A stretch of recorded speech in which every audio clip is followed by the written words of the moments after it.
Divorce paper হাতে নিয়ে ষাঁড়ের কুচি ধরে নিজের স্বামীর বিয়ের আসর থেকে দৌড়ে পালিয়ে যাচ্ছে মেহবিন।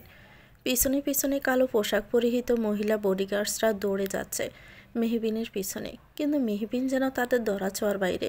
তারা দৌড়ে সামনের দিকে দৌড়াতে লাগলো, কিন্তু পেছনে তাকালে হয়তো দেখতে পেত গামার্ত মুখশ্রীর আড়ালে থাকা ক্লান্ত রমণীকে, যে গাছের আড়ালে নিজেকে আড়াল করে রেখেছে। মেহবিন আড়াল থেকে তাচ্ছিলেন হাসি দিয়ে বলল, এই মেহবিন হাসান তালুকদারকে ধরতে এসেছে? কত বড় সাহস! আমাকে ধরা বুঝি এতই সহজ? একদমই নয়। মেহবিন উল্টো দৌড় দিল পিছন থেকে। তখনই দুখানা বড় বড় গাড়ি মেহবিনের সামনে এসে দাঁড়ালো। গাড়িগুলো দেখে মেহবিনের বুঝতে আর বাকি নেই, এত লাক্সারিয়াস গাড়িগুলো আর কারো নয়, বরং আরহাম হাসান তালুকদারের, যে সম্পর্কে মেহবিনের স্বামী। মেহবিন পিছনের দিকে দৌড়াতে চায়, কিন্তু পিছনে আরহামের মহিলা গার্ডসগুলোকে দেখেই থেমে যায়। সে যেন পড়েছে মহা এক বিপদে। একদিকে বাঘ, আরেকদিকে কুমির। কোন দিকে যাবে সে এখন? ব্ল্যাক ব্লেজার পরিহিত, কালো সানগ্লাস পরে গাড়ি থেকে বেরিয়ে এলো আরহাম হাসান তালুকদার। আরহামকে দেখে ভয়ে ডোক গিলল মেহবিন।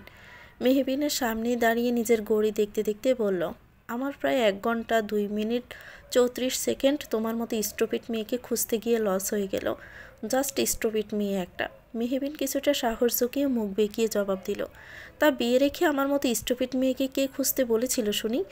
যান না যান, আপনার মায়েরা টায়রার কাছে চলে যান না। শাকচুন্নিটা আপনাকে বিয়ে করার জন্য একেবারে বসেই আছে। আরহাম মাথা চুলকিয়ে লাজুক হেসে বলল, হ্যাঁ তা ঠিক, আমার হবু বউ আমার জন্য কখন ধরে বিয়ের আসরে বসে আছে। শুধুমাত্র তোমার মতো স্টুপিড মেয়ের জন্যই তাকে অপেক্ষা করাচ্ছি। এখন চলো।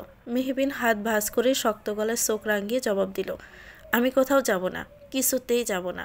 আরহাম মেহবিনের কাছ থেকে এনে ফিসফিসিয়ে বলে, তোমাকে ছাড়া তো আমি বিয়েই করব না। তুমি আমার মামার একমাত্র মেয়ে বলে কথা। তাছাড়া নিজের হাজব্যান্ডের বিয়ে অ্যাটেন্ড করে সেই বিয়েতে এনজয় করাও কিন্তু একটা মজাদার ব্যাপার, কি বলো? আর তো কিছুক্ষণ, তারপর তো তুমি এই সো কল্ড বিয়ের বাঁধন থেকে মুক্ত হয়ে যাবে, তাই না?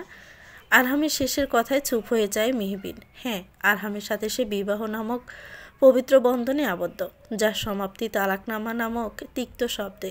হ্যাঁ, সে আরহামকে ভালোবাসে না। তাদের মিথ্যে বিয়ে নামক বন্ধন থেকে সেও মুক্ত হতে চায়। তবে কেন আজ তার বুকে চিনচিনে ব্যথা করছে? কী এ ব্যথার উৎস? মেহবিনের ভাবনার মাঝেই সে উপলব্ধি করে সে হাওয়ায় ভাসছে। অর্থাৎ আরহাম তাকে কোলে তুলে গাড়ির দিকে নিয়ে যাচ্ছে। মেহবিন নিজের হাত পা ছাড়িয়ে বলতে থাকে, কি করছেন কি? এক্ষুনি আমাকে নামান বলছি। অসভ্য লোক একটা। নিজের হবু বউকে কোলে নিয়ে বসে থাকুন না, আমাকে ছেড়ে দিন। আমি কিছুতেই আপনার সাথে যাব না। আরহাম মেহবিনের দিকে ধমকে সুরে বলে, স্টুপিড মেয়ে একটা, বেশি কথা বলো কেন? আমার হবু বউকে বিয়ের পরে সারা বাড়ি কোলে নিয়ে ঘুরবো, তা নিয়ে তোমার থেকে অ্যাডভাইস নিতে হবে না। আপাতত নিজের প্রেজেন্ট ওয়াইফকে কোলে করে আমার বিয়ের আসরে বসিয়ে নিজের বিয়ে দেখাবো। হাজব্যান্ডের বিয়ে আরামের সহিত বসে বসে দেখবা, আলাদা একটা ফিলিংস আছে। কয়জনে তোমার মতো ভাগ্য হয় বলো তো? মেহবিন আরহামের কথায় মুখ বেঁকিয়ে রাগে ফুসফুস করতে লাগলো। আরহাম তা দেখে আলতো হেসে পিছনে থাকা নিজের লেডি গার্ডসদের লেটস মুভ বলে গাড়িতে মেহবিনের সাথে নিয়ে উঠে গেল। পিছনের গাড়িতে আরহামের দেহরক্ষী রয়েছে, সামনের গাড়িতে শুধুমাত্র আরহাম এবং মেহবিন। আরহাম গাড়ি চালাচ্ছে আর তার পাশে মেহবিন বসে রয়েছে, হাতে ডিভোর্স পেপার। আরহাম সে ডিভোর্স পেপারটার দিকে তাকিয়ে গম্ভীর সুরে বলে, এখনও সাইন করনি? আচ্ছা, সাইন না করলে আমাদের ডিভোর্সটা হবে কিভাবে? কিছুক্ষণ পর আমার বিয়ে। আমি চাই না তুমি আমার স্ত্রীর অধিকার নিয়ে আমার বিয়েতে কোনোরূপ ঝামেলা ক্রিয়েট করো। সো যত আর্লি পারো সাইন করে দাও। মেহবিন অসহায়ভাবে ডিভোর্স পেপারটার দিকে তাকালো। ডিভোর্স পেপারে জল করছে আরহামের সাইন, পাশের জায়গায় খালি পড়ে আছে। মেহবিনের একটি মাত্র স্বাক্ষরে হয়তো সে জায়গাটি পরিপূর্ণতা পাবে। মেহবিন সুদীর্ঘ শ্বাস ফেলে অদৃশ্য এক কষ্টে কাঁপা কাঁপা হাতে ডিভোর্স পেপারে সাইন করে দিল। যদিও তার কিছুটা কষ্ট হচ্ছে, কিন্তু তার এইভাবে ভালো লাগছে যে সে এখন মুক্ত। সে এখন তার ভালোবাসার মানুষের কাছে ফিরে যেতে পারবে। সাইন করার সঙ্গে সঙ্গে আরহাম গাড়ির একটা জোরে ব্রেক কষল। মেহবিন ব্রেক কষতে কিছুটা ঝুঁকে যায়। পাশে তাকাতে আরহাম মুখ ঘুরিয়ে গাড়ি থেকে বেরিয়ে গেল। মেহবিন বুঝতে পারল না আরহাম হঠাৎ কোথায় বেরিয়ে গেছে। আরহাম যখন গাড়িতে ফিরে এলো, তখন মেহবিন দেখতে পেল আরহামের বাঁ হাতে কেমন রক্ত জমাট বেঁধে আছে। আরহাম তীব্র নিঃশ্বাস ফেলছে সময়ের সাথে সাথে, মেহবিনকে কথা বলার সুযোগ না দিয়ে। আরহাম গাড়ি তালুকদার বাড়ির দিকে ঘুরিয়ে নেয়। মেহবিন সম্পর্কে আরহামের মামাতো বোন হয়, অনার্স 2য় বর্ষের ছাত্রী। আরহামের মায়ের ক্যান্সার ধরা পড়েছে। ডক্টর বলেছে হাতে সময় কম। এই সময় তিনি আবদার করে বসেছেন মেহবিনকে তিনি নিজের ঘরের বউ করে আনবেন। মায়ের আবদার আরহাম পূরণ করতে কোনোরূপ দ্বিধা করে না। মেহবিনের বাবাও বোনের শেষ ইচ্ছে রাখেন, কিন্তু সমস্যা করে দাঁড়ায় মেহবিন। সে কিছুতেই আরহামকে বিয়ে করতে চায় না। তার পিছনে বড় একটা কারণ রয়েছে। তার কারণ অব্র, যার সাথে পূর্বে তার বিয়ে ঠিক হয়েছিল। মেহবিনের আরেকজন মামাতো ভাই, সে নিজেদের ব্যবসার কাজে অস্ট্রেলিয়া গিয়েছে। ছোটবেলা থেকে মেহবিন তাকে পছন্দ করলেও অব্র করে কিনা তা নিয়ে সন্দেহ। আরহামের মায়ের ইচ্ছেতে অব্রর বাবা মাও আপত্তি করেনি, কিন্তু অব্র সম্পূর্ণ মেহবিনের সাথে যোগাযোগ বিচ্ছিন্ন করে ফেলেছে। মেহবিনের ইচ্ছের বিরুদ্ধে বিয়েটা হলেও সে আরহামের বাড়িতে যেতে মানা করে তার বাবাকে। মেহবিনের বাবাও মেয়ের সিদ্ধান্তে দ্বিমত পোষণ করেননি। তিনি শুধু দীর্ঘশ্বাস ফেলে বলেছিলেন, মারে তুই রাগ করিস না, দেখবি আমার সিদ্ধান্তে তুইও সঠিক বলবি। আমি ঠিক ছিলাম, তুইও একদিন বুঝবি। আরহাম অনেকবার চেষ্টা করা সত্ত্বেও মেহবিন কিছুতেই তার সিদ্ধান্ত থেকে পিছপা হয়নি। অবশেষে হুট করে একদিন আরহাম মেহবিনের বাসায় এসে তাকে জানায় যে সে মেহবিনকে ডিভোর্স দিয়ে দিবে। প্রথমে শুনে মেহবিন খুশি হয়, কিন্তু আরহাম তাতে শর্ত জুড়ে দিয়ে বলল, ডিভোর্স দিব ভালো কথা, কিন্তু যেদিন তোমাকে ডিভোর্স দিব সেদিন আমি পুনরায় বিয়ে করব আমার বিজনেস পার্টনার মায়রাকে। সেদিন বিয়েতে তোমাকে উপস্থিত থেকে আমাদের বিয়ে দেখতে হবে এবং 3 মাসের জন্য আমাদের বাড়িতে থাকতে হবে। প্রথমে আরহামের অদ্ভুত শর্তে মেহবিন রাজি হলেও এভাবে সে খুশি যে সে মিথ্যে বিয়ে নামক বন্ধন থেকে মুক্ত হবে। কিন্তু যখন সে শুনল তাকে আরহামের বাড়িতে 3 মাস থাকতে হবে, তখনই ঘটে যায় বিপত্তি। আরহামের বাসায় থেকে সে অব্রের কাছে ফিরবে কী করে? তাই তো বিয়ের দিন আরহামের বাসা থেকে ডিভোর্স পেপার হাতে নিয়ে মেহবিন পালিয়ে যায়, কিন্তু অবশেষে ধরা পড়ে যায় আরহামের হাতে। গাড়ির হর্নে অতীত থেকে ফিরে মেহবিন। আরহাম মেহবিনের হাত ধরে বিয়ের হলের দিকে নিয়ে যেতে থাকে। সেখানে উপস্থিত সকলে দুজনকে একসাথে দেখে কিছুটা অবাক হলেও আরহামের মা রহস্যময় এক প্রশান্তির হাসি দেন। মায়েরা ছুটে এসে বধূ সাজে বিচলিত হয়ে বলে, মেহবিন সাইন করেছে? আরহাম বলার পূর্বে মেহবিন মুখ বেঁকিয়ে বলে, চিন্তা করবেন না, আপনার হাব্বি এখন মুক্ত। এখন নিশ্চিন্তে বিয়ে করুন আপনারা। মায়েরার মুখশ্রীতে নিশ্চিন্তের রেশ লক্ষ্য করা গেল। চলো আরহাম, আমাদের বিয়েতে দেরি হয়ে যাচ্ছে, এমনিতে অনেক সময় নষ্ট হয়ে গেছে। মায়েরার কথায় আরহাম তাকে নিয়ে বিয়ের স্টেজের দিকে গেল। কাজী সাহেবও বিয়ের ব্যবস্থা শুরু করলেন। মেহবিন নিষ্প্রাণ দৃষ্টিতে তাকিয়ে রইল। যে মানুষটা কিছুক্ষণ পূর্বে তার স্বামী ছিল, আজ সে অন্য কারো হয়ে যাবে। স্বামীর বিয়ের আসরে দাঁড়িয়ে ডিভোর্স পেপারে গোটা গোটা অক্ষরে আরহামের নামখানা দেখে বুকটা স্যাঁত করে উঠল মেহবিনের। তার নেত্র জোয়ার না চাইতেও বিয়ের স্টেজে বসে থাকা সুদর্শন পুরুষের দিকে চলে গেল, যে কিছুক্ষণ পূর্বেও তার স্বামী ছিল। সে একটু পরে অন্য কারো স্বামী হয়ে যাবে, ভাবতে হাত পা কাঁপছে মেহবিনের। আচ্ছা, সে তো আরহামকে ভালোবাসেনি, কিংবা বিয়ের পর কখনো সংসারও করেনি, তবে কিসের এত টান অনুভব হচ্ছে তার? তবে কি তা কবুল নামক পবিত্র শব্দেরই রেশ, যে রেশের সূত্র ধরে মেহবিনের হৃদয়ে অনবরত জন্ম হচ্ছে আরহামের গেড়ে অনুভূতি। মেহবিনের অজান্তেই খুব কম মানুষ নিয়ে আরহাম এবং মায়রার বিয়ে হচ্ছে। আরহামের বাড়ির বাগানে থাকা বিশাল হল রুমে কাঁধে কারো স্পর্শ পেয়ে মেহবিন পিছনে ঘুরে তাকিয়ে দেখে তার বাবা দাঁড়িয়ে আছেন। মেয়ের মাথায় স্নেহের সহিত হাত বুলিয়ে তিনি প্রশ্ন করেন, এবার তো তুই খুশি, তাই তো মা? দেখ, আরহাম তোকে মুক্ত করে অন্য কাউকে বিয়ে করছে। মেহবিন কোনোরূপ জবাব না দিয়ে অদরে জোর করে সামান্য হাসি ফুটিয়ে আরহামের দিকে তাকায়, কিন্তু আরহাম একবারও তার দিকে তাকালো না। কাজী সাহেব আরহাম এবং মায়রাকে দিয়ে বিয়ের পেপারে সাইন করিয়ে নিলেন। তারপর মায়রাকে কবুল বলতে বলে সে দ্রুত সময়ে কবুল বলে ফেলে। কাজী সাহেব আলহামদুলিল্লাহ বলে, আরহামকে কবুল বলতে বলে। মেহবিনের নিজের বিয়ের সময়ের কথা মনে পড়ে গেল। সে আর দাঁড়িয়ে থাকতে পারল না, দ্রুত পায়ে বাগানের দিকে চলে গেল। পিছনে ঘুরলে হয়তো দেখতে পারত আরহামের অদরে লেগে থাকা তৃপ্তির হাসি। হলের হইচই শুনে মেহবিনের বুঝতে বাকি নেই বিয়ের কাজ সম্পূর্ণ হয়ে গেছে ইতিমধ্যেই। মেহবিনের পিছনে পিছনে তার বাবা আফজাল সাহেবও আসেন। মারে, তুই এখানে দাঁড়িয়ে কি করছিস? ভিতরে চল। বাবার কথায় মেহবিনের আশেপাশের দিকে তাকিয়ে তড়িঘড়ি করে বাবাকে বলল, বাবা, বিয়ে তো হয়ে গেল, এখন চলো আমরা নিজেদের বাড়ি চলে যাই। কিন্তু মেহবিন তার বাবার কথায় কর্ণপাত না করে তার বাবার হাত ধরে গেটের দিকে নিয়ে যেতেই দেখতে পায় তার সামনে আরহামের দেহরক্ষীগণ বন্দুক হাতে নিয়ে দাঁড়িয়ে আছে। মেহবিন কিছুটা ভয় নিয়ে বলে, আপনারা এইভাবে কেন দাঁড়িয়ে আছেন? শুনুন বলছি, আমরা গাড়ি নিয়ে এক্ষুনি বের হব। আমার অর্ডার ব্যতীত তুমি কেন একটা মাসিও আরহাম হাসান তালুকদারের ত্রিসীমানা থেকে বের হতে পারে না, এটুকু তোমার জানা উচিত স্টপিট মেয়ে। আরহামের কণ্ঠস্বর শুনে তড়িৎ গতিতে পিছনে তাকায় মেহবিন। মেহবিনের বাবা তা দেখে মুচকি হাসে। আরহাম মেহবিনের দিকে এগিয়ে এসে একটা কাগজ মেহবিনের দিকে ছুঁড়ে দিয়ে বলে, ব্যাপারটা ভালো করে পড়ো স্টুপিড মেয়ে। শর্ত অনুযায়ী 3 মাস তোমাকে আরহাম হাসান তালুকদারের বাড়িতেই থাকতে হবে, আদারওয়াইজ আমি অন্য স্টেপ নিতে বাধ্য হব।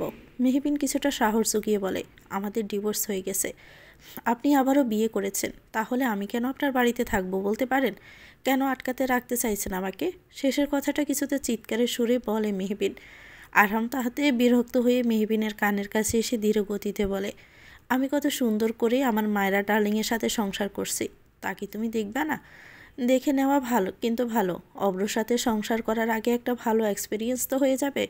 কথাটি বলেই আরহাম মেহবিনের হাত ধরে বাড়ির দিকে নিয়ে যায়। মেহবিন তার বাবার দিকে অসহায়ভাবে তাকিয়ে বলে, বাবা তুমি ওনাকে আটকাও, আমি কিছুতেই এ বাড়িতে থাকবো না, আমি তোমার সাথে বাড়িতে যাব।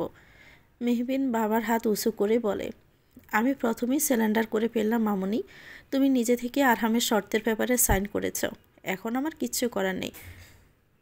মেহবিন তার বাবার উত্তরে হতাশ হয়ে পড়ে। আরহাম তাকে এক প্রকার ট্রেনে হিঁচড়ে একটি বিশাল কক্ষে ছুঁড়ে ফেলে। মেহবিন গিয়ে বিছানায় পড়ে যায়। আরহাম পকেটে হাত গুজে চারপাশে ভালো করে তাকিয়ে বলে, এই ঘর থেকে এক পাও বাহিরে বের করলে আমার থেকে খারাপ কেউ হবে না, গট ইট?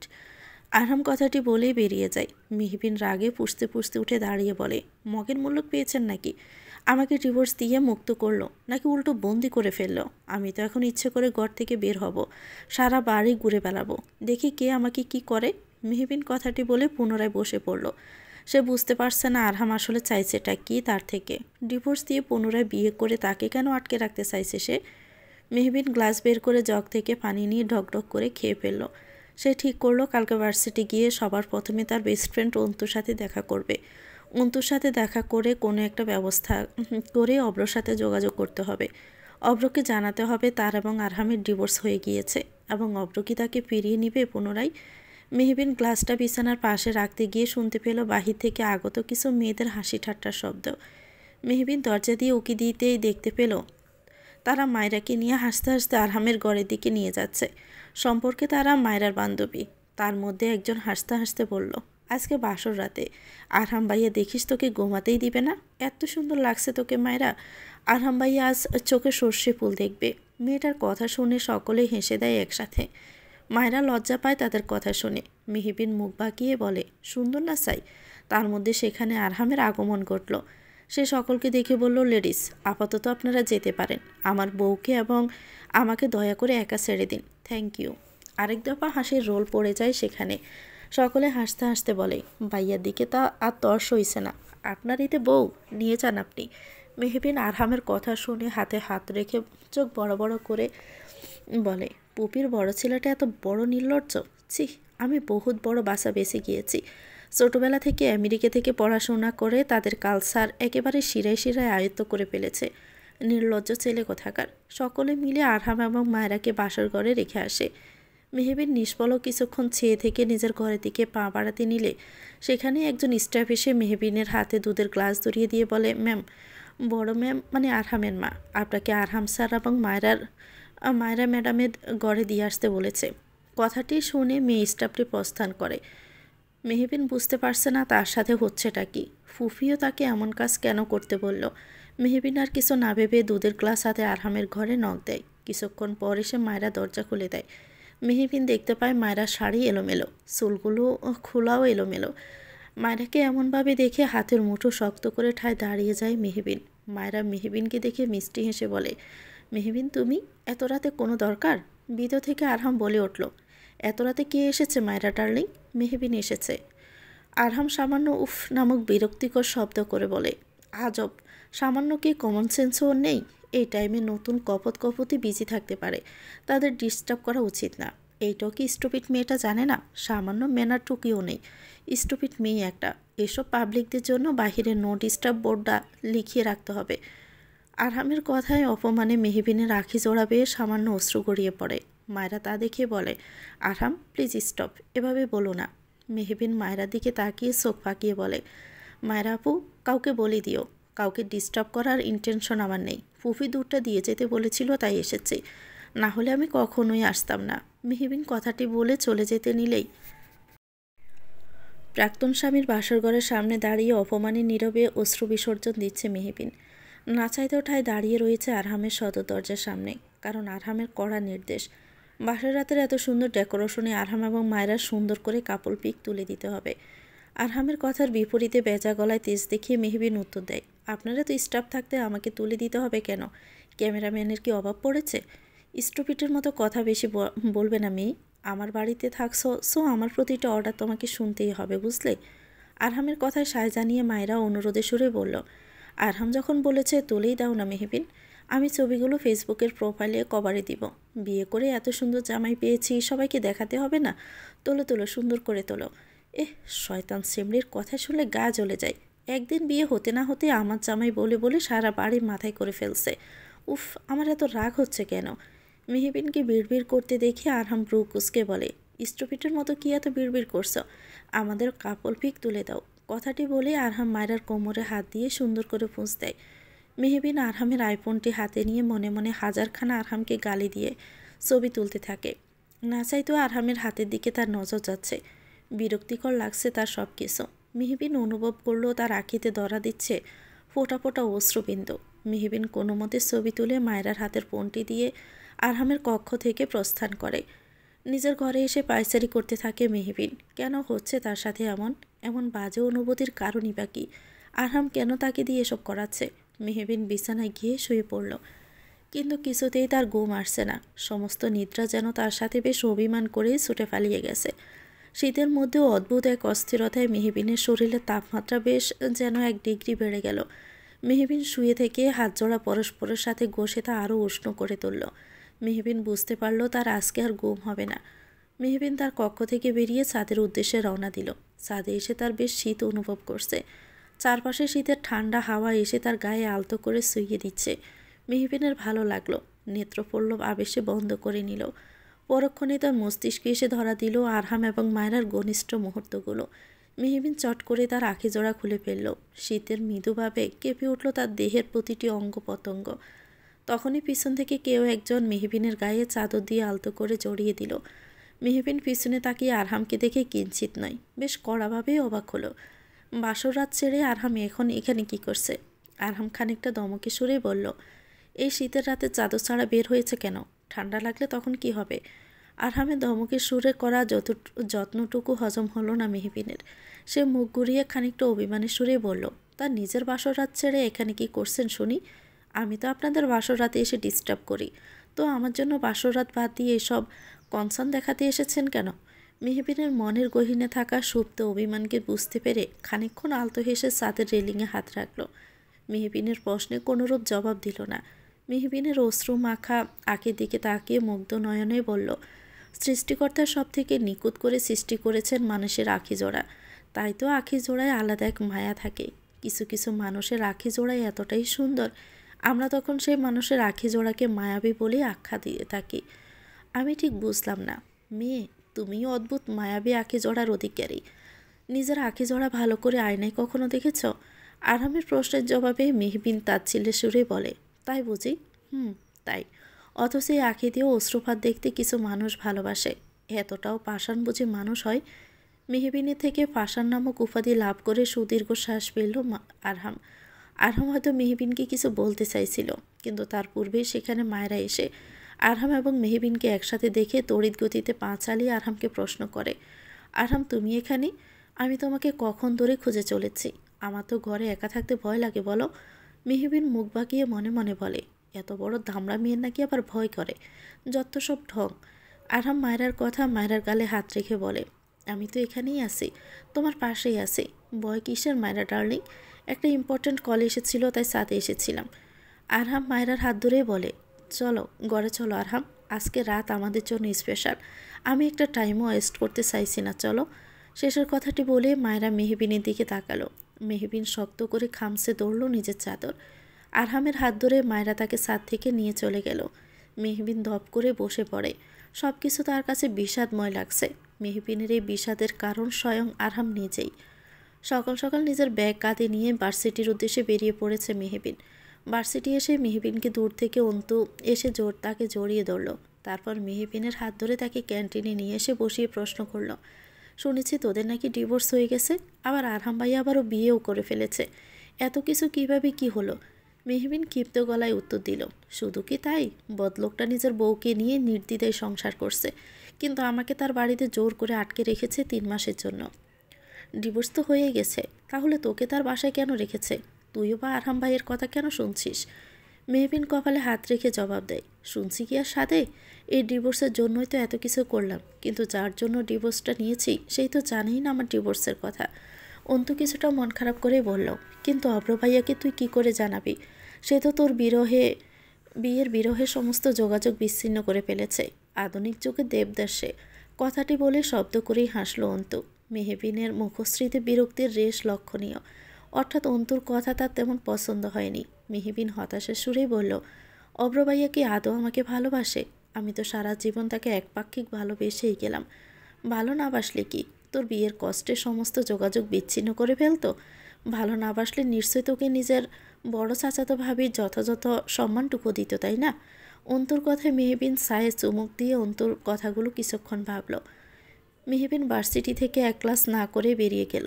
আনমনে রাস্তার ধার দিয়ে হাঁটতে হাঁটতে রাস্তার মাঝখানে চলে আসে। তখনই একটি বিরাট গাড়ি এসে তার সামনে এসে ব্রেক করলো। গাড়ি থেকে সাদা শার্ট পরিহিত এক যুবক বেরিয়ে এলো। তাকে দেখে মেহবিন নিজের স্বামীর ওয়ালপেপারে তার প্রাক্তন স্ত্রীর ছবি দেখে খুব একটা অবাক হলো না মায়রা। আরহামের অজান্তে সেই ছবি সযত্নে ডিলিট করে দিল। আরহাম গাড়িতে বসে ল্যাপটপের কাজ করছিল। সে মায়রার কাণ্ড অকপটে দেখে নিল, অথচ একটি বাক্য উচ্চারণ করল না তার বিপরীতে। শুধু মুখ দিয়ে বলল, থ্যাঙ্কস মায়রা, আমার খেয়াল ছিল না। মায়রা বিপরীতে সৌজন্যমূলক হাসি দিল। গাড়ি থেকে সাদা শার্ট পরিহিত একজন সুদর্শন যুবককে দেখে ছুটে গিয়ে তাকে জড়িয়ে ধরল মেহবিন। যুবকটিও পরম মমতার সাথে মেহবিনকে জড়িয়ে নিল। মেহবিনের মাথায় হাত বুলিয়ে প্রশ্ন করল, কেমন আছেন ভাবি? মেহবিন যুবকের থেকে নিজেকে ছাড়িয়ে মুখ ফুলিয়ে জবাব দেয়, ভাবি না চাই, তোর ভাইয়ের কর্মকাণ্ড কথা কি কিছুই জানিস না আরিয়ান? আরিয়ান আঙ্গুলটা থুতনিতে রেখে কিছুটা ভাবার্থ ভঙ্গিমায় দাঁড়িয়ে থেকে চট করে জবাব দিল, উফস, তুই তো আমার এখন এক্স ভাবি। মায়ের থেকে সব কিছুই শুনেছি। আমার ভাবি এখন। আরিয়ানের বলার মাঝে মেহবিন ব্যঙ্গাত্ম অর্থে বলে, সে আর কেউ নয়, বরং তোর ভাইয়ের মায়রা ডার্লিং। মেহবিনের অঙ্গভঙ্গি দেখে শব্দ করে হেসে ফেলে আরিয়ান। হাসতে হাসতেই বলল, আমার এখন বড্ড আফসোস হচ্ছে রে মেহু, ভাইয়ের সেকেন্ড বিয়েটা খেতে পারলাম না। জরুরি কনফারেন্সে সিলেটে যেতে হলো 10 দিনের জন্য। তার মধ্যে আমার ভাই দুইটা বিয়েও করে ফেলল। অথচ দেখ, আমার মতো হ্যান্ডসাম কিউট ছেলের জন্য একটা বউ তো দূরে থাক, একটা গার্লফ্রেন্ডও নাই। আফসোস রে, কি করলাম লাইফে। মেহবিন গম্ভীর সুরে জবাব দেয়, ভাইয়ের দ্বিতীয় বিয়েতে ভাইয়ের থেকে তোকে বেশি খুশি দেখাচ্ছে। তা তো হবই, ভাইয়ের সদ্য বিয়ে হয়েছে বলে কথা, তাও আবার সেকেন্ড ম্যারেজ। ইন্টারেস্টিং না? কেন কেন, তুই কি খুশি হচ্ছিস না? আরিয়ান মেহবিনকে চোখ টিপ দিয়ে প্রশ্ন করে। মেহবিন কিছুক্ষণের জন্য নীরব থেকে আরিয়ানের পেটে কোনো দিয়ে গুঁতো মেরে জবাব দেয়, তোর মতো বদমাইশের এই জন্য কপালে জিএফ চটে না, বুঝছিস? এখন আমার ভালো লাগছে না, আমাকে বাড়ি নিয়ে চল। জু হুকুম মেহরানি, চলেন বাড়ির দিকে যাওয়া যাক। আরিয়ানের কথার বিপরীতে মেহবিন সামান্য হেসে আরিয়ানের গাড়িতে উঠে বসে। আরিয়ান হাসান তালুকদার, আরহামের ছোট ভাই, একজন বিরাট বড় চিকিৎসক। বয়সে মেহবিনের থেকে বড় হলেও ছোটবেলা থেকেই দুজনে খুব ভালো বন্ধু। বলতে গেলে দুজনের বেস্ট ফ্রেন্ড। আরিয়ান মেহবিন একসাথেই বাড়িতে ফিরল। আরিয়ানকে দেখে আরহামের মা ছুটে তার ছেলেকে এক প্রকার ঝাপটে ধরে আনন্দের সহিত বললেন, আরিয়ান বাবা, তুই এসেছিস? আসতে কোনো সমস্যা হয়নি তো? ইস রে, আমার ছেলেটা ঠিকমতো খাওয়া দাওয়া করেনি, এই 10 দিনে কেমন শুকিয়ে গিয়েছিস। আমি কিন্তু আজ কোনো কথা শুনবো না, আমার পাশে বসে তোকে নিজে হাতে খাইয়ে দিব। কথাটি শুনে শিরিন বেগম সব স্টাফদের হাঁক ছেড়ে ডাকতে ডাকতে বলেন, এই তোমরা কোথায় সবাই? আমার ছেলে এসেছে, খাবারের ব্যবস্থা করো ফার্স্ট। আরিয়ান তার মমতাময়ী মায়ের কর্মকাণ্ড দেখে তার হাত ধরে শুধায়, সব হবে মা, তুমি একটু রিল্যাক্স হও। আচ্ছা মা, ভাইয়া কোথায়? সে অফিসের একটা জরুরি মিটিংয়ে বেরিয়েছে, সাথে মায়রাকেও নিয়ে গিয়েছে। বিয়ের পর কই একটু ছুটি নিবে তা না তো নিলই না, উল্টো বউটাকেও রেস্টে নিতে দিল না। জামাই বউ চলল অফিস করতে। মেহবিন শিরিন বেগমের কথা শুনে থমথম করে ফেলে মুখশ্রী। নিজের অজান্তে বলে ফেলে, অফিসেও কি মায়রা টায়রাকে না নিয়ে গেলে হয় না? 24 ঘন্টায় বুঝি বউকে দেখতে হয়? লোকটা এত বউ পাগল কেন? অসহ্য। মেহবিনের কথায় আরিয়ান মেহবিনের কাছে এসে সন্দেহ চোখে তাকিয়ে বলল, মেহু, তুই কি কিছু বললি? ভাইয়ের বউ নিয়ে বাড়াবাড়ি কি সহ্য হচ্ছে না তোর? মেহবিন তড়িৎ গতিতে আমতা আমতা করে জবাব দেয়, আমার কেন সহ্য হবে না?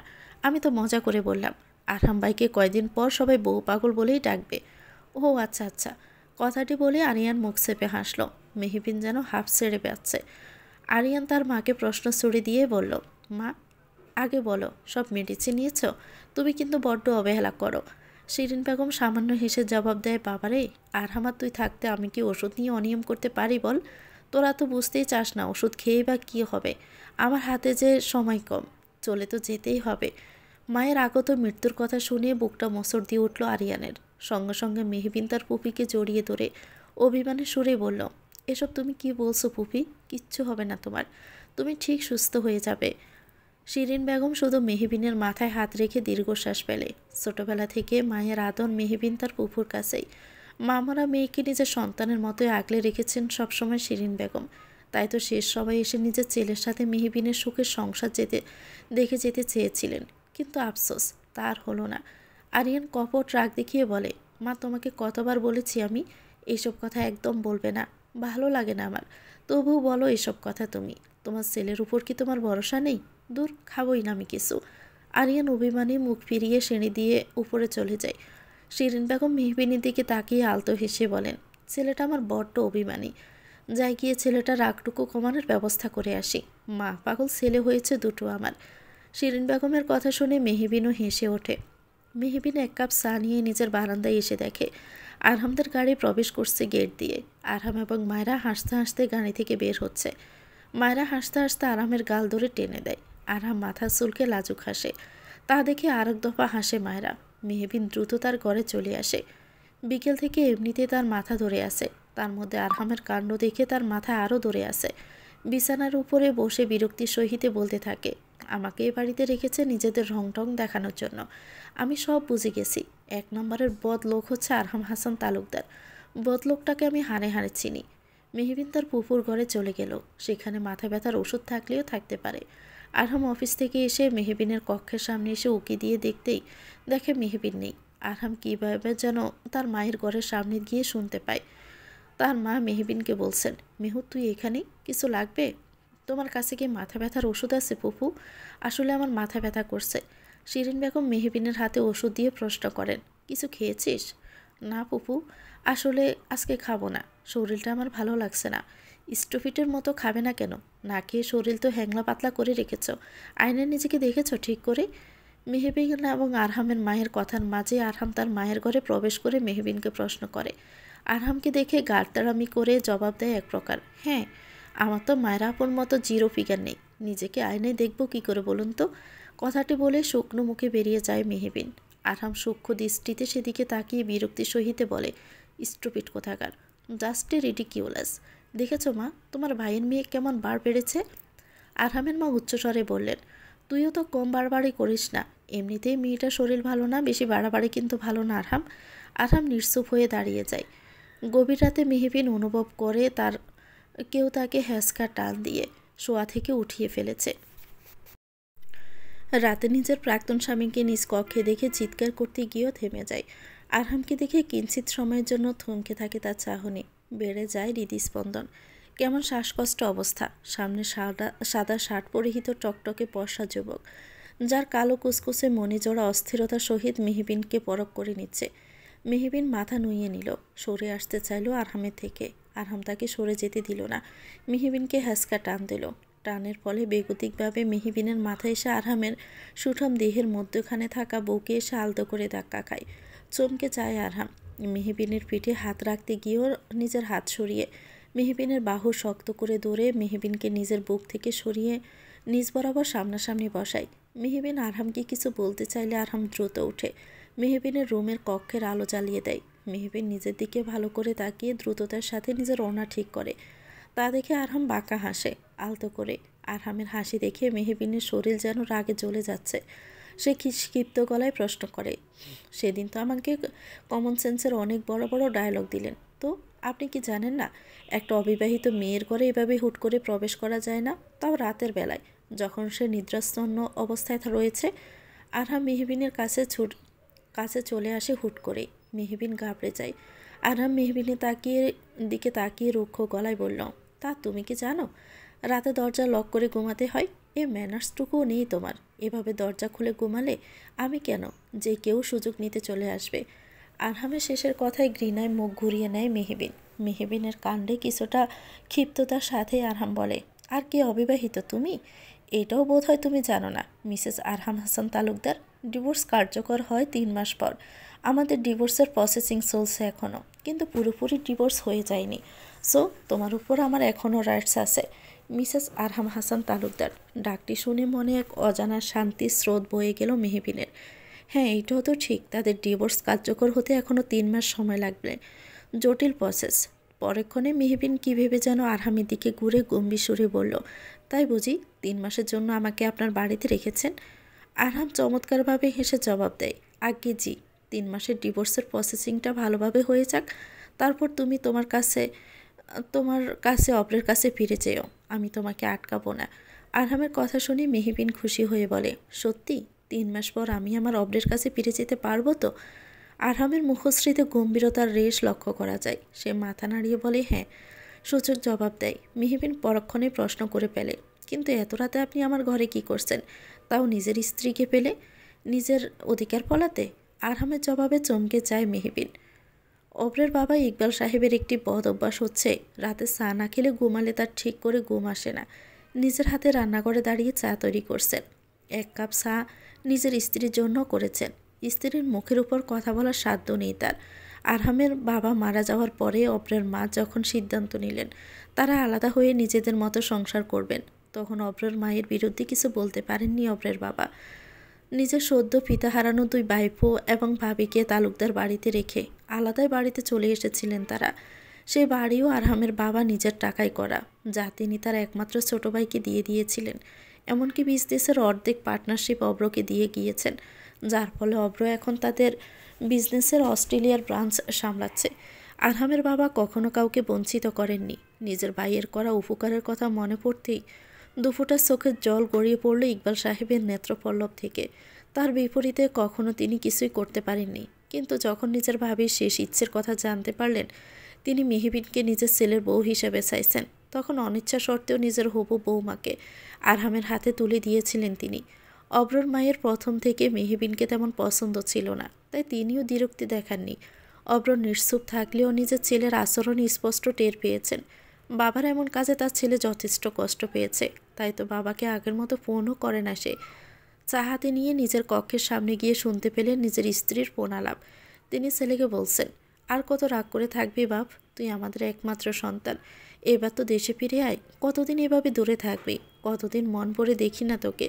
আরেকটা খবর জানিস বাপ, ওই মেয়ে তো ডিভোর্স হয়ে গেছে। মেহবিনের ডিভোর্সের খবরে অব্রের খুশি। ফোনের ওপাশ থেকে খুব ভালোভাবে উপলব্ধি করতে পারলেন অব্রের মা। অব্র তার মায়ের বিপরীতে এমন কিছু বলল, তা শুনে অব্রের মা চলতি ফোনটা রেখে তার স্বামীর হাত ধরে উৎফুল্লিত হয়ে বলেন, ওগো শুনছ, আমাদের অব্র দেশে ফিরছে। নিজের অধিকার পলাতে মানে? মেহবিনে চমকে দিয়ে নিজের পেছনে থাকা হাতজোড়া সামনে নিয়ে এলো আরহাম। মেহবিন আরহামের হাতে দুধের গ্লাস দেখে তার নেত্রজোড়া বড় বড় করে বলল, দুধের গ্লাস দিয়ে কী হবে? তুমি এখন সম্পূর্ণ দুধের গ্লাস শেষ করবে, অ্যাজ সুন অ্যাজ পসিবল। আর আর কেউ ক্রেজি? আমি দুধ? চি, কখনোই না। দুধ দেখলেই তো আমার বমি পায়। কথাটি বলে মেহবিন বমি করার মতো করে মুখটা বিকৃত করল। মেহবিনকে দেখে আরহাম বিরক্তির সহিত বলল, এই তুমি কি ছোট বাচ্চা? শরীর খারাপ লাগছে, দুধটা খেয়ে নাও, তাহলে তোমার ভালো লাগবে। নিজের শরীরের দিকে তাকিয়েছ? প্রতিদিন 1 গ্লাস করে দুধ খাবে এখন থেকে, ইটস মাই অর্ডার। না না, আমি দুধ খাবো না। আচ্ছা, আমার শরীর খারাপ করলেও আপনার কি? হ্যাঁ, আপনি আমাকে জোর করতে পারেন না। 100 বার পারি। ওই যে বললাম না, এখনও আমাদের সম্পূর্ণ ডিভোর্স হয়ে যায়নি। সেই অধিকার থেকে বলছি, আমি চাইলে কোনো স্টাফ দিয়ে তোমার ঘরে দুধটা পাঠিয়ে দিতে পারতাম, কিন্তু তুমি যা ঘাট তাড়া স্টুপিড মেয়ে, আমি ছাড়া এই কাজ কেউ করতেই পারবে না।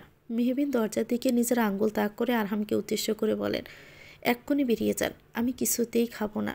আপনার বউকে গিয়ে খাওয়ান। আমি খাবো না মানে খাবো না। আরহামের চেয়ে দেওয়া চরম খারাপ অবস্থায় পৌঁছে যায়। সে মেহবিনকে টেনে মেহবিনের মুখ চেপে দুধের গ্লাসটুকু মুখে দিয়ে কিছুটা দুধ খাইয়ে দেয়। মেহবিন কাশতে থাকে। আরহাম মেহবিনী থেকে সরে গিয়ে গম্ভীর সুরে বলে, চুপচাপ খেয়ে নাও মেহবিন, আমাকে রাগিও না কিন্তু, না হলে সবটুকু আমি এভাবেই খাইয়ে দিব। মেহবিন অসহায়ভাবেই কিছুক্ষণ চেয়ে থাকে। আরহামের দিকে তাকিয়ে বলে, আরে মায়েরা আপু তুমি? মেহবিনের কথা শুনে আরহাম পিছনের দিকে তাকাতে মেহবিন বউ দৌড় দেয়। আসলে মায়েরা সেখানে ছিলই না। আরহাম দুধের গ্লাস হাতে নিয়ে মেহবিনের পিছনে দৌড়াতেই রাগে চেঁচিয়ে বলে, আজকে সবটুকু দুধ তোমাকে খাইয়ে সার্ভ স্টপিট মেয়ে কথাকার। মেহবিন দৌড়াতেই জবাব দেয়, দৌড়তে পারলে তো আগে আমাকে দৌড়ে দেখান দেখি। অপরদিকে মজনু বাগানের কেয়ারটেকার নিরিবিলি একা বাগানে বসে আছে। মজনুকে একা এত রাতে বাগানে দেখে রাহেলা এগিয়ে আসে মজনুর কাছে, যিনি আরহামের মায়ের পার্সোনাল কাজের লোক হলেও পরম আদরের শিরিন বেগমের। মজনুর পাশে বসে রাহেলা খেয়াল করে কোনো এক কারণে মজনুর মন খারাপ। রাহেলা প্রশ্ন করে, আপনার কি হয়েছে মজনু ভাই? আর কইও না বুয়া, বহুত কষ্টে আছি। ৫ম নাম্বার প্রেমটাও আমার টিকলো না, সিমরির বিয়ে হয়ে গেছে।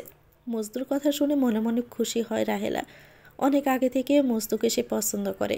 পরক্ষণে মেজাজ দেখিয়ে বলে, আপনাকে আগেও বলছি আমারে বুয়া কইবেন না। আমি কি আপনার বাড়ির বুয়া? আমার এত সুন্দর নাম, আমার নাম রাহেলা বানু কইয়া আমাকে ডাকবেন। মজনু মুখ ঘুরিয়ে জবাব দেয়, মাথা গরম করবা না বুয়া, মেজাজ বহুত খারাপ আছে, অনেক দুঃখে আছে। বিষ খাইয়ে ওই সেমরি আর সেমরির জামাইয়ের নামে সুইসাইড নোট লিখে যাবো বুঝলা। আমি বিষ আইনা দেই মজনু ভাই, টাকা দেন। আমার কাছে এখন টাকা নেই। রাহেলার উত্তরে মাথায় হাত দিয়ে বসে থাকে মজনু। রাহেলা শব্দ করে হেসে ফেলে। তাদের কথার মাঝে কোথা থেকে মেহবিন এসে পড়ে। পিছন আরহামও দৌড়াতে থাকে। মেহবিন থেমে যায়। আরহামও থেমে গিয়ে মেহবিনের হাত ধরে ফেলে বলে, এখন কোথায় পালাবে তুমি? চটজলদি সব দুধ শেষ করো। মজনু এবং রাহেলা প্যাল দৃষ্টিতে তাকিয়ে থাকে আরহাম এবং মেহবিনের দিকে। মেহবিন দুধের গ্লাস হাতে নিয়ে খেতে গিয়েও পরক্ষণে তা সরে ফেলে আবারও দৌড় দেয়। সে দুধ গিয়ে সম্পূর্ণ মজনুর গায়ে গিয়ে পড়ে। মজনুর সারা শরীরে দুধের মাখামাখি। আরহাম চিৎকার করে বলে, উফ, জাস্ট রিডিকিউলাস, স্টুপিড মেয়ে একটা। ঘটনাটি বুঝতে মজনুর কিছুক্ষণ সময় লাগে। আসলে কি থেকে কি হলো সে নিজেও বুঝতে পারছে না। রাহেলা উঠে দাঁড়ায়। মজনু তার শরীরের দিকে তাকিয়ে অসহায়ভাবে কান্নার সুরে বলে ওঠে, বাবারে, আমার সাথে কেন এমন হয়? দূর থেকে স্বামীর সাথে তার প্রাক্তনের অতি ঘনিষ্ঠতা দেখে মায়েরা এগিয়ে গেল। মায়েরাকে দেখে মেহবিন কিছুটা পিছু হটে যায়। আরহাম, ঘরে চলো প্লিজ, আমার কিছু ভালো লাগছে না। কথাটি বলে আরহামের হাত ধরে কিছু না বলে আরহামকে দ্রুত বাগান থেকে নিয়ে গেল। আরহাম হয়তো কিছু বলতে চাইছিল কিন্তু বলতে পারল না। মেহবিন দুধের গ্লাস হাতে ঠায় দাঁড়িয়ে রইল, যেন দৃশ্যটি তার কাছে যথেষ্ট মন্দ ঠেকেছে। মজনুকে ভিজে থাকতে দেখে রাহেলা তাকে নিয়ে বাড়ির ভিতরে চলে গেল। মেহবিনের মনে হলো তার থেকে কেউ প্রতিনিয়ত তার শখের জিনিস কেড়ে নিচ্ছে, কিন্তু সে চাইলেও কিছু করতে পারছে না, শুধুমাত্র সহ্য করা ছাড়া। বসন্তের শুরুর দিকে আবহাওয়াতে আকাশ জুড়ে ঘন মেঘে ঢাকা। হালকা বাতাস জানান দিচ্ছে আজকের রাতের অন্ধকারে তীব্র বৃষ্টিপাতের কথা। মেহবিন আকাশের পানে অদ্ভুতভাবে তাকিয়ে রইল। অপরদিকে আরহামকে ঘরে নিয়ে এসে মায়েরা বিছানায় বসে পড়ে। আরহাম তা দেখে কোমরে হাত রেখে বলে, আমাকে এভাবে টেনে নিয়ে আসলে কেন মায়েরা? মায়েরা বিছানার পাশে থাকা জানালায় হাত দিয়ে কিছুটা ভিড়িয়ে রাখা জানালা খুলে দিল। ঘন কালো আকাশের দিকে তাকিয়ে উৎফুল্লিত হয়ে বলল, আমরা আজকে ভিজবো বৃষ্টিতে। আরহাম, কি বলো?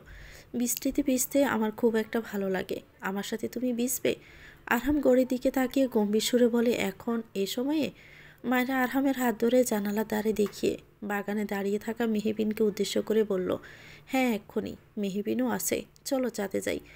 আরহাম মেহবিনের দিকে তাকিয়ে আলতো হাসলো।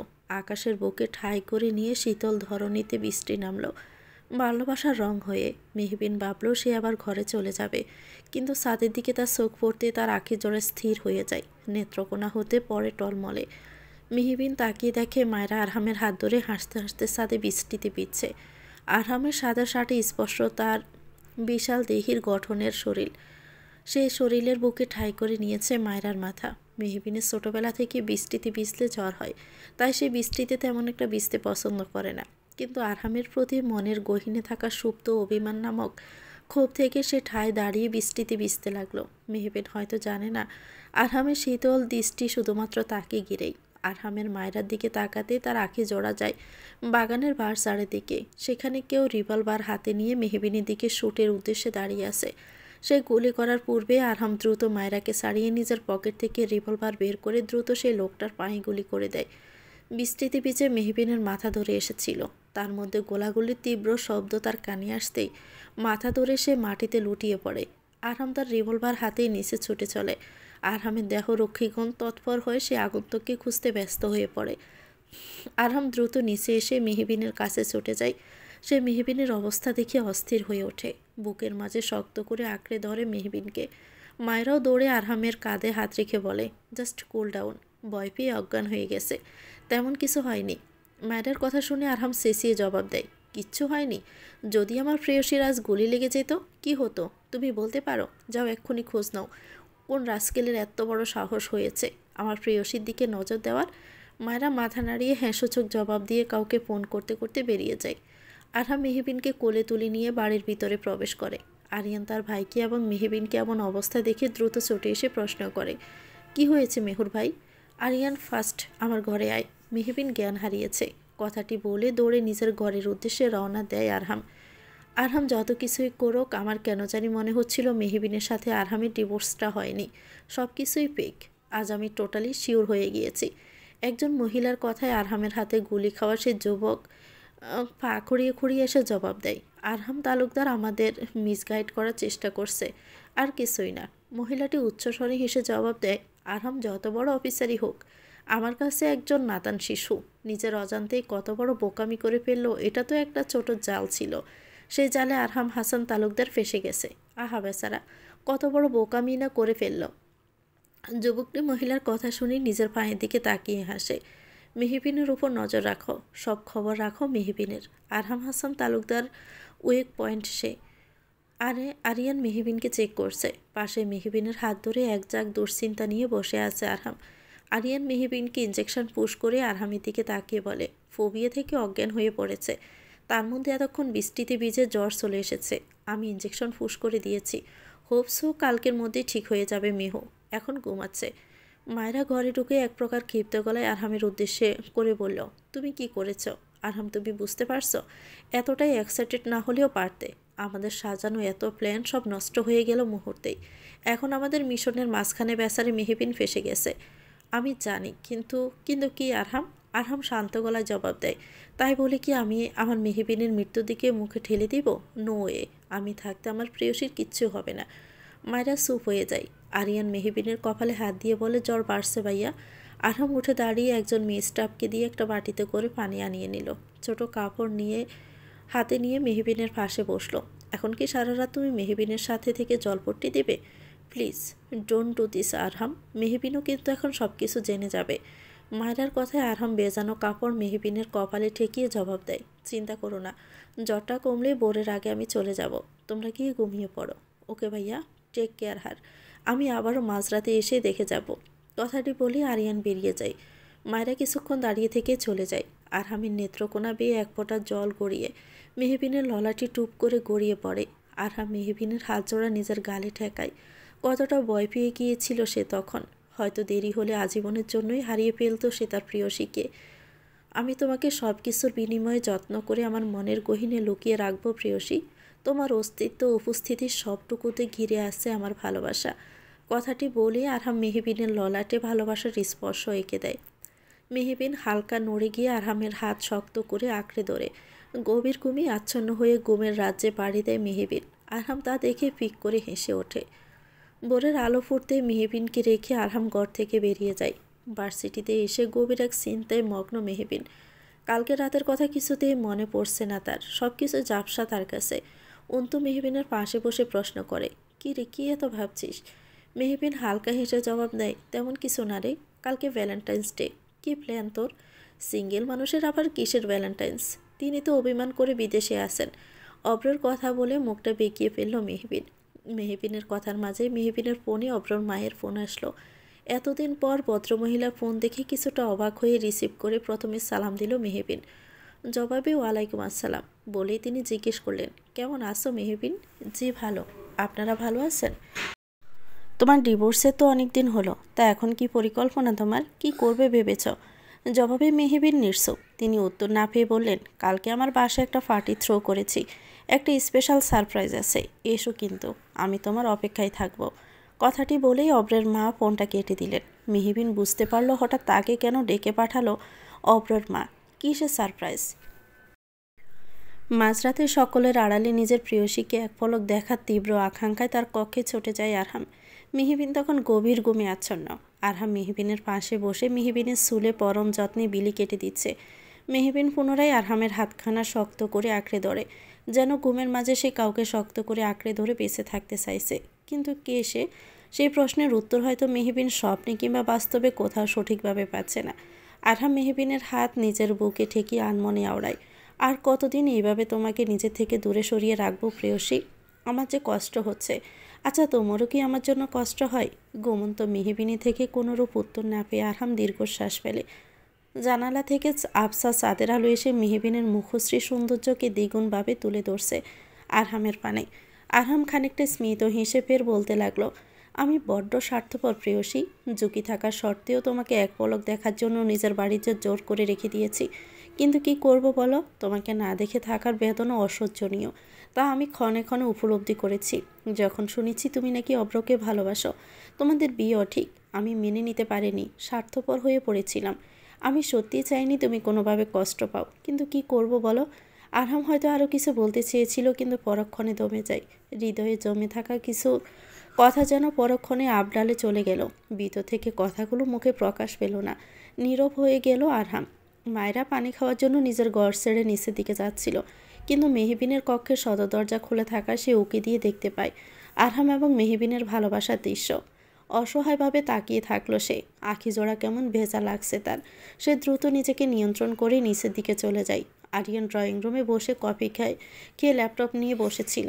মায়েরাকে হন্তদন্ত হয়ে বেরিয়ে আসতে দেখে উপরের দিকে তাকিয়ে প্রশ্ন করে, উপর থেকে ছুটতে ছুটতে আসছো কেন? Is everything okay? মায়েরা কিছুটা হকচকিয়ে যায় আরিয়ানের প্রশ্নে। কণ্ঠে মলিনতা এনে উত্তর দেয়, পানি খেতে এসেছিলাম, বড্ড পানি পান করতে ইচ্ছে করছে। আরিয়ান তীক্ষ্ণভাবে মায়েরার দিকে তাকালো।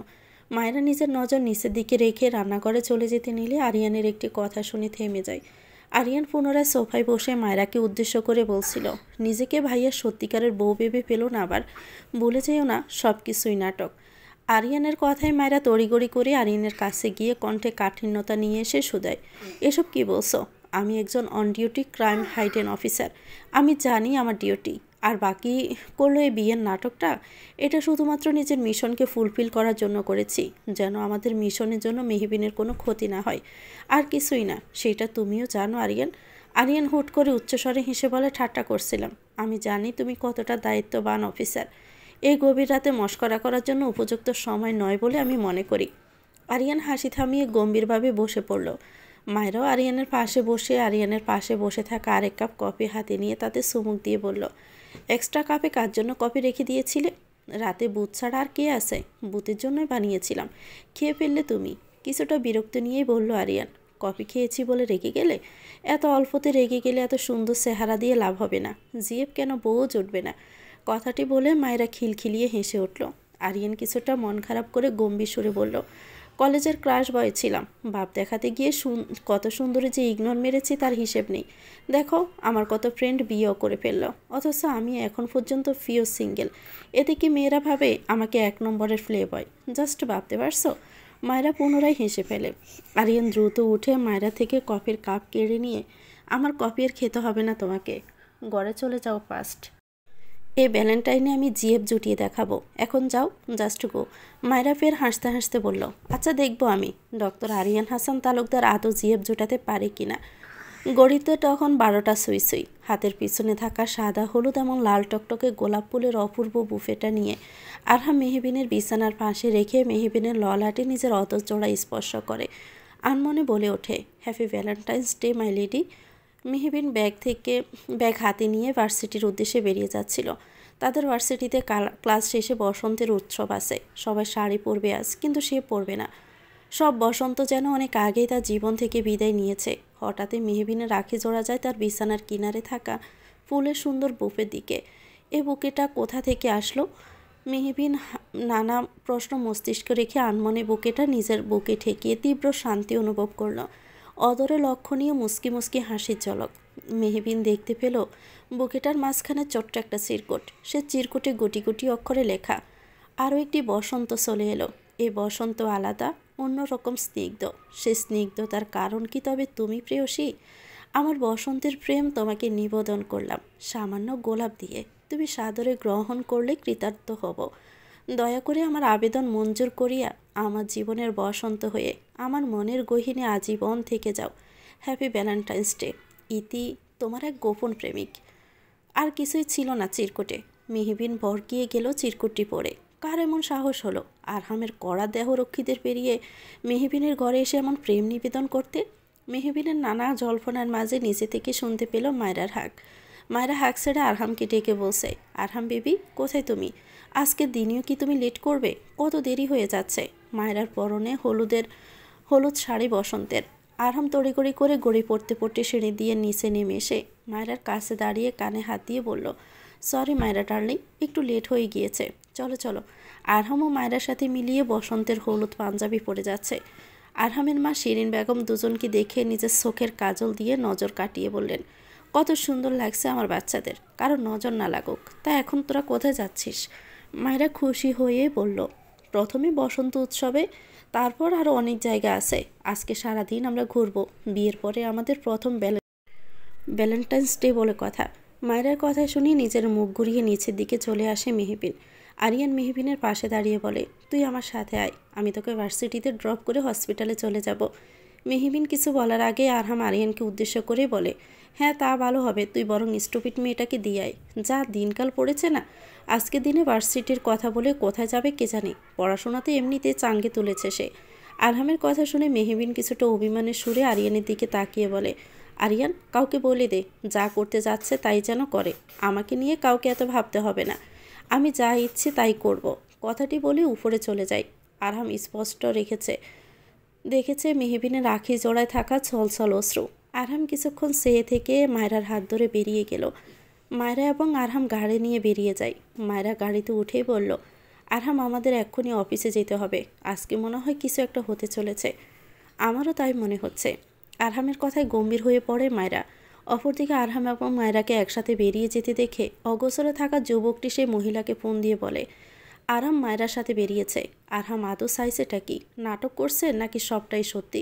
কিছুতে বুঝে উঠতে পারছি না ম্যাম। অপাশ থেকে উত্তর আসে, শুধু তুমি নজরে নজরে রাখো, বাকিটা আমি দেখছি। অন্যদিকে অব্রর মায়ের পার্টিতে যাওয়ার জন্য একটা সাদা কাতানের শাড়ি পরে চোখে কালো কাজল করে মধ্য কালো কালো টিপ পরে নেয় মেহবিন। নিজেকে খুঁটিয়ে দেখে নেয়, মন্দ লাগছে না। আচ্ছা, মায়রা কি তার থেকেও বেশি সুন্দর? মেহবিন আরহাম এবং মায়রার বিষয়টি মাথা থেকে জেড়ে পেলে পার্টির উদ্দেশ্যে রওনা দেয় সে। কিন্তু সেখানে কি সারপ্রাইজ অপেক্ষা করছে তার জন্য? বিয়ের পরে নিজের প্রাক্তন ভালোবাসাকে কাছ থেকে দেখে একদম পিছিয়ে গেল মেহবিন। যদিও প্রাক্তন ভালোবাসা বললে ভুল হবে, তার ধারণা মতে সে এখনও ভালোবাসে অব্রকে। কিন্তু অব্র, সে কি আদৌ ভালোবাসে মেহবিনকে, নাকি কোনোদিন ভালোবেসেছিল? মেহবিন যখন পার্টিতে প্রবেশ করে তখন অব্রের মা তাকে একটা বড় পার্টি হলের ভিতরে নিয়ে গিয়ে মধ্যখানে দাঁড় করিয়ে বললেন, মেহবিন, সারপ্রাইজ। সারপ্রাইজ শব্দটি কানে ফুঁসে যাওয়ার সাথে সাথে মেহবিন দেখতে পায় ব্ল্যাক জ্যাকেট পরিহিত ফুলের বুকে হাতে নিয়ে দাঁড়িয়ে আছে অব্র। অব্রকে দেখে মেহবিন এক প্রকার স্তব্ধ হয়ে যায়। যার জন্য এত অপেক্ষা, সেই অপেক্ষার বুঝি অবসান হলো। তার প্রেমিক পুরুষের আবির্ভাব ঘটল অবশেষে। অপরদিকে অফিসে বসে কিছু কেসের ফাইল দেখছিল আরহাম। পাশে মায়রা আরহামের দিকে তাকিয়ে আছে। আরহাম ক্লিয়ার করে ব্রু কুচকে জিজ্ঞেস করলো, এভরিথিং ইজ ওকে? মায়রা মাথা নাড়িয়ে অন্যদিকে মুখ ঘুরিয়ে নিল। আরহাম সেদিকে তেমন গুরুত্ব না দিয়ে কাজে মন দেয়। তখনই আরহামের ফোনে একটা কল আসলো। সে কল রিসিভ করে আরহাম জানতে পারলো অব্র ফিরে এসেছে। কথাটি শুনে দ্রুত উঠে দাঁড়ালো। মায়েরা আরহামকে অস্থির হতে দেখে প্রশ্ন করলো, কি হলো তোমার আরহাম? তোমাকে এমন চিন্তিত কেন দেখাচ্ছে? আমি আসছি, কথাটি বলে অব্র দ্রুত বেরিয়ে গেল। মায়েরা বুঝতে পারলো না আরহাম হঠাৎ এমন হন্তদন্ত হয়ে কোথায় গেল। অব্র এগিয়ে এসে মেহবিনের সামনে দাঁড়ালো। মেহবিন গালে হাত রেখে উচ্ছ্বাসিত স্বরে বলল, মেহবিন দেখো, আমি ফিরে এসেছি। তুমি একা নও মেহবিন। অব্রর কথা শুনে তৎক্ষণাৎ নিজেকে সরিয়ে ফেলল। মেহবিনকে সরে যেতে দেখে মুখশ্রী গম্ভীর করে ফেলল অব্র। মেহবিন মাথা নুইয়ে দাঁড়িয়ে আছে। অব্রর দিকে তাকানোর সাহস তার হচ্ছে না। অদৃশ্য এক জড়তা কাজ করছে। অব্র ফিরে এসেছে, যতটা খুশি হওয়ার কথা ততটা খুশি হতে পারছে না মেহবিন। অব্র আরেকটু এগিয়ে যেতে দেখে মেহবিন পিছিয়ে যেতে নিলেই অব্রর মা এসে মেহবিনের কাঁধে হাত রেখে বললেন, মেহবিন, আমার ছেলে ফিরে এসেছে এত দূর থেকে, শুধুমাত্র তোমার জন্য। আজকের দিনে অন্তত আমার ছেলেকে তুমি ফিরিয়ে দিও না। অব্রর বাবা তোমাকে আরহামের মায়ের হাতে তুলে দিয়ে যে ভুলটি করেছিল, সময় এসেছে সেই ভুল শুধরানোর। অব্রর মায়ের কথার মাঝেই অব্র মেহবিনের সামনে এসে বলে, মেহু, তুমি তো আমাকে সেই ছোটবেলা থেকে ভালোবাসো। আরহামও এখন অন্য কাউকে বিয়ে করে ফেলেছে, তাহলে আমরা কেন পারবো না? মেহবিন হয়তো কিছু বলতে চাইছিল, কিন্তু অব্র তাকে কোনো কিছু বলার সুযোগ না দিয়ে একটি ডায়মন্ডের রিংয়ের বক্স বের করে তা থেকে ছোট্ট একটা ডায়মন্ডের রিং বের করে মেহবিনের সামনে হাঁটু গেড়ে বলে, I love you Mehbin, I really love you. প্রথমে আমি আমার ভালোবাসা বুঝতে পারিনি, কিন্তু যখন আরহাম তোমাকে বিয়ে করে ফেললো আমি তখন ক্ষণে ক্ষণে উপলব্ধি করেছি আমি ঠিক কতটা তোমাকে ভালোবাসি। কিন্তু বিশ্বাস করো, যখন শুনেছি তোমাদের ডিভোর্স হয়ে গেছে আমি নিজেকে কন্ট্রোল করতে পারিনি, ছুটে চলে এসেছি দেশে শুধুমাত্র তোমাকে নিজের করার জন্য। মেহবিন কিছুটা দ্বিধা জড়িত গলায় বলল, কিন্তু অব্র। কোনো কিন্তু নয় মেহবিন, আজকে দিনে অন্তত তুমি আমায় ফিরিয়ে দিও না Mehbin. Will you be my valentine? মেহবিনের ভালোবাসার মানুষ তাকে নিজের থেকে আপন করে নিতে চাইছে, কিন্তু মেহবিনের মন কিছুতেই সায় দিচ্ছে না। তার মন মস্তিষ্ক জুড়ে যেন আরহামের বিচরণ। মেহবিনের থেকে কোনোরূপ উত্তর না পেয়েও অব্র বিনা অনুমতিতে মেহবিনের হাত ধরে আংটি পরিয়ে নিলে হুট করে মাঝখানে আরহাম এসে মেহবিনেরকে নিজের পিছনে সরিয়ে রেখে অব্র সামনাসামনি দাঁড়িয়ে বাঁকা হাসি দিয়ে দাঁড়িয়ে থাকে। আরহামকে বোধহয় এ সময় আশা করেনি অব্র বিরক্তির সহিত প্রশ্ন করে, আরহাম তুই এখানে কি করছিস? আরহাম কিছুটা অবাক হওয়ার ভঙ্গিমায় উত্তর দেয়, ও মাই গড, আমার বউকে তুই আমার পারমিশন ছাড়া বিয়ের প্রপোজাল দিচ্ছিস, সেটা আমি কি করে মেনে নিব বলতো? যাকে প্রপোজ করবি ভালো কথা, আমার থেকে পারমিশন নিবি তো, তাই না? তোর বউ মানে? অপরের বোকা প্রশ্নে আরহাম কিছুটা উচ্চস্বরে হেসে মেহবিনের দিকে কড়া চোখে তাকিয়ে জবাব দেয়, কেন, যাকে তুই প্রপোজ করছিলি সে তোকে বলেনি আমাদের ডিভোর্সের এখনও 3 মাস বাকি, প্রসেসিং চলছে, তাছাড়া সে এখনও আমার বাড়িতে থাকতে বাধ্য, তাই তোর এখনও বিয়েটা করা হচ্ছে না। অপরর মা এগিয়ে এসে তেড়ে প্রশ্ন করলেন, তুমি তো অন্য কাউকে বিয়ে করেই ফেলেছ, তো এখন তো অব্র এবং মেহবিনের বিয়েতে কোনোরূপ বাধা দিতে পারো না তুমি। ডিভোর্সের প্রসেসিং চলছে ফাইন, বিয়েটা 3 মাস পরেই হবে, যখন ডিভোর্সটা কার্যকর হবে। কাকিমণি, তাহলে বিয়ের প্রসঙ্গটা না হয় 3 মাস পরেই দেখা যাবে, ওকে? কথাটি বলেই আরহাম মেহবিনের হাত ধরে বাহিরে নিয়ে যেতে চাইলে পিছন থেকে অব্র চেঁচিয়ে মেহবিনকে উদ্দেশ্য করে বলে, মিহু, তুমি কিন্তু কোনো চিন্তা করো না, 3 মাসেরই ব্যাপার তো, 3 মাস পরে আমি তোমাকে বিয়ে করব, তখন দেখব আরহাম হাসান তালুকদার কি করে আটকায় আমাদের বিয়ে। আরহাম তৎক্ষণাৎ মেহবিনের হাত ছেড়ে অব্রর কাছে গিয়ে অব্রর জ্যাকেটের কলার ঠিক করতে করতে অব্রর কানে ফিসফিসিয়ে বলে, অব্র, আমার প্রেয়সীর দিকে নজর দিবি না, আগেও বলেছিলাম এখনও বলছি, না হলে you have to pay for this. Arham Hasan Talukdar warning একবারই দেয়, মাইন্ড ইট। কথাটি বলে অব্রর কলা ছেড়ে দিয়ে মেহবিনকে নিয়ে বেরিয়ে যায় আরহাম। অব্র নিজের হাত শক্ত মুঠোয় নিয়ে স্মিত হেসে বলে, অব্র তালুকদারের থেকে শিকার কেড়ে নেওয়া এত সহজ নয় আরহাম। গাড়িতে মেহবিনকে পাশে বসিয়ে নিজের মতো করে ড্রাইভ করে যাচ্ছে আরহাম। হিসেব সব গুলিয়ে যাচ্ছে মেহবিনের। অব্রের হুট করে দেশে ফিরে আসা, তার মধ্যে আরহামের হঠাৎ এমন কাণ্ড, সব কিছু মিলিয়ে বেশ চিন্তিত মেহবিন। খুব আনন্দ হচ্ছে না তোমার? যার জন্য এত অপেক্ষা করছিলে সে ফিরে এসেছে, কিন্তু আফসোস মাঝখানে আমি চলে এলাম। এতক্ষণের ঘটনা নীরব দর্শকের ন্যায় দেখে গেলেও বর্তমানে আরহামের খোসানো কথা নিজেকে নিশ্চুপ রাখতে পারল না। মনে পড়ে গেল আরহাম এবং মায়ের ঘনিষ্ঠ মুহূর্তগুলো। মেহবিন কিছুটা চেঁচিয়ে জবাব দিল, আমি অব্রকে ভালোবাসি, হ্যাঁ আমি খুশি হয়েছি, আপনার তাতে কি? মুক্তি দিচ্ছেন না কেন আমাকে? নিজে তো বিয়ে করে দিব্যি বউ নিয়ে সুখে আছেন, আমি করলেই দোষ? আরহামের মুখশ্রীর আগে টকটকে লাল আভাতে আচ্ছন্ন হয়ে গেল। সে শান্ত গলায় বলল, মেহবিন স্টপ। মেহবিন যেন থামলই না, সে তার সব ক্ষোভ উগড়ে দিয়ে বলল, কেন থামবো আমি? আপনি আমাকে দয়া করে মুক্তি দিন, আমি পারছি না আপনার বন্দিনী হয়ে থাকতে। আমিও তো মানুষ আরহাম সাহেব, আর কত সহ্য করব আমি যদি আমার ভালোবাসার মানুষের কাছে ফিরে যাই তাতে দোষের কি? আরহাম আর সহ্য করতে না পেরে গাড়ি থামিয়ে মেহবিনের কোমর টেনে নিজের কাছে নিয়ে আসে। তারপর মেহবিনের ললাটে নিজের ললাট ঠেকিয়ে জোরে জোরে নিঃশ্বাস নিয়ে বলে, তোমাকে আজীবন আমার মনের গহীনে বন্দিনী হয়ে থাকতে হবে মেহবিন। তো ভিউয়ার্স, গল্পটির নাম হচ্ছে মনের গহীনে এসে, লিখেছেন জান্নাতুল ফেরদৌসী রিমি। এটা গল্পের প্রথম অংশ। পরবর্তী অংশ পেতে চ্যানেলটিকে সাবস্ক্রাইব করে আমাদের সাথে থাকবেন। ভিডিও ভালো লাগলে একটি লাইক দিয়ে দিবেন, কমেন্ট করে জানাবেন কেমন লেগেছে। আল্লাহ হাফিজ, আসসালামু আলাইকুম।